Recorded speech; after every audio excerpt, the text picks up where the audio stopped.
नमस्ते। आज हम थोड़ी गहराई में जा रहे हैं ये समझने के लिए कि फार्मेसी में दवाइयों को कैसे कंट्रोल किया जाता है भारत में। हम ड्रग्स एंड कॉस्मेटिक्स रूल्स 1945 के तहत जो अलग-अलग शेड्यूल हैं उन पर बात करेंगे। मकसद बस ये जानना कि ये कैटेगरीज क्यों हैं और क्यों ये इतनी जरूरी हैं। बिल्कुल।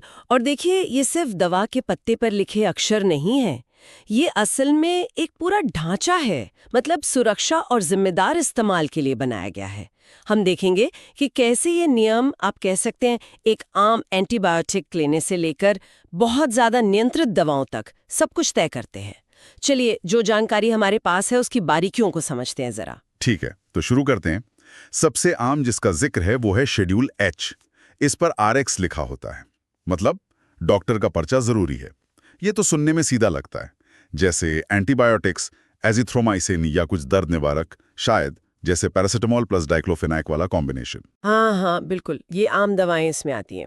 लेकिन इसमें एक जरूरी चीज है जिस पर ध्यान देना चाहिए। लेबल पर साफ लिखा होता है, सावधानी, इस दवा को बिना डॉक्टरी सलाह के लेना खतरनाक है। ये सीधे सीधे सुरक्षा की बात करता है। लेकिन फिर आता है शेड्यूल H1, वो एक कदम आगे है। अच्छा, H1, ये सुनने में तो H जैसा ही लग रहा है, पर जैसा स्रोत बता रहे हैं इसमें फार्मेसी के लिए कुछ एक्स्ट्रा काम है। जैसे रिकॉर्ड रखना पड़ता है, मरीज का नाम, डॉक्टर, कितनी दवा दी, ये सब। ये अतिरिक्त परत क्यों डाली गई है, खासकर अल्प्राजोलम जैसी दवाओं के लिए? हाँ, देखिए, स्रोत सीधे इशारा करते हैं दो चीजों की तरफ। एक तो एंटीबायोटिक दवाओं का जो गलत इस्तेमाल होता है उससे होने वाला प्रतिरोध, मतलब रेजिस्टेंस, और दूसरा नशे वाली दवाओं का दुरुपयोग रोकना। आप सोचिए, अल्प्राजोलाम या बुप्रेनोर्फिन जैसी दवाएं, इनकी सख्त ट्रैकिंग बहुत जरूरी है। तो ये सिर्फ नियम नहीं है, ये एक्चुअली स्वास्थ्य से जुड़ी बड़ी चिंताओं से निपटने का एक तरीका है, जैसा कि जानकारी में बताया गया है। और फिर आता है शेड्यूल एक्स, जहां नियम और भी सख्त हो जाते हैं। स्रोत बताते हैं कि इसमें नशीली और साइकोट्रोपिक दवाएं आती हैं, मतलब जिनके गलत इस्तेमाल का खतरा बहुत ज्यादा होता है। बिल्कुल, बहुत ज्यादा। जैसे कोडीन, फेंटानिल, डाइज़ेपैम, ये सब इसी में आती हैं। इनके लिए, जैसा स्रोत बताते हैं, न सिर्फ डॉक्टर का पर्चा चाहिए, बल्कि फार्मेसी के पास एक खास लाइसेंस होना जरूरी है। और उनका हिसाब किताब भी अलग बहुत बारीकी से रखना होता है, जिसकी बाकायदा जांच हो सकती है। रिस्क प्रोफाइल ज्यादा होने की वजह से जाहिर है नियंत्रण भी काफी बढ़ा दिए गए हैं। अच्छा, वैसे जानकारी में शेड्यूल G का भी जिक्र है। इस पर भी लिखा होता है डॉक्टरी देखरेख में लेने की चेतावनी, पर ये H या H1 नहीं है। ये क्या चीज है? हाँ, शेड्यूल G थोड़ा अलग है। इसमें कुछ ऐसी दवाएं आती हैं, जैसे मान लीजिए डायबिटीज की कुछ दवाएं या कुछ हार्मोनल दवाएं।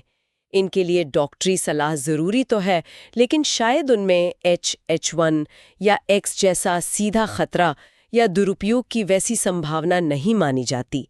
फिर भी बिना सलाह के लेना खतरनाक हो सकता है, इसलिए वो चेतावनी होती है। ओके।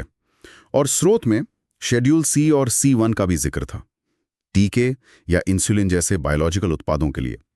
C इंजेक्शन वाली दवाओं के लिए और C1 खाने या लगाने वाली दवाओं के लिए।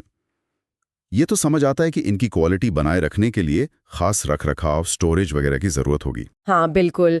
उनके लिए भंडारण और बनाने की प्रक्रिया, मतलब मैन्युफैक्चरिंग, बहुत अहम है।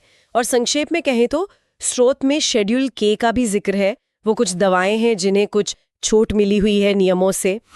शेड्यूल M फैक्ट्री के मानकों के लिए है, GMP यानी गुड मैन्युफैक्चरिंग प्रैक्टिसेस, मतलब दवा बनने की जगह पर ही क्वालिटी पक्की हो। और शेड्यूल N ये बताता है कि एक फार्मेसी में कम से कम क्या क्या जरूरी सामान या उपकरण होने चाहिए।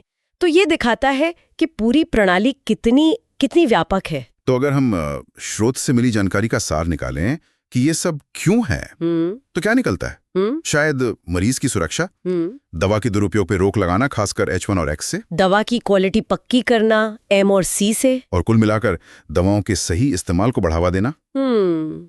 ये तो काफी सोच समझ कर बनाई गई व्यवस्था लगती है ना? बिल्कुल है। तो बिल्कुल है, ये शेड्यूल एक तरह का ढांचा बनाते हैं जो दवा बनने के स्टैंडर्ड से लेकर फार्मेसी की ज़रूरतों, प्रिस्क्रिप्शन के नियमों और रिकॉर्ड रखने तक सब कुछ जुड़ता है। मकसद यही है कि दवाएं सुरक्षित तरीके से लोगों तक पहुंचें। अगर हम बड़ी तस्वीर देखें तो ये एसेंशियली पहुंच और जरूरी नियंत्रण के बीच एक संतुलन बनाने की कोशिश है। तो किसी के लिए जो दवा ले रहा है उसके लिए सबका क्या मतलब हुआ? शायद यही कि काउंटर के पीछे एक पूरी व्यवस्था काम कर रही है उनकी सुरक्षा के लिए। एग्जैक्टली। इस जानकारी के आधार पर एक सोचने वाली बात यह हो सकती है, दवाओं को इस तरह नियमों में बांटने का ये जो तरीका है, ये मरीजों, डॉक्टरों और फार्मासिस्टों के बीच जो आपसी भरोसा होता है, उस पर कैसे असर डालता होगा?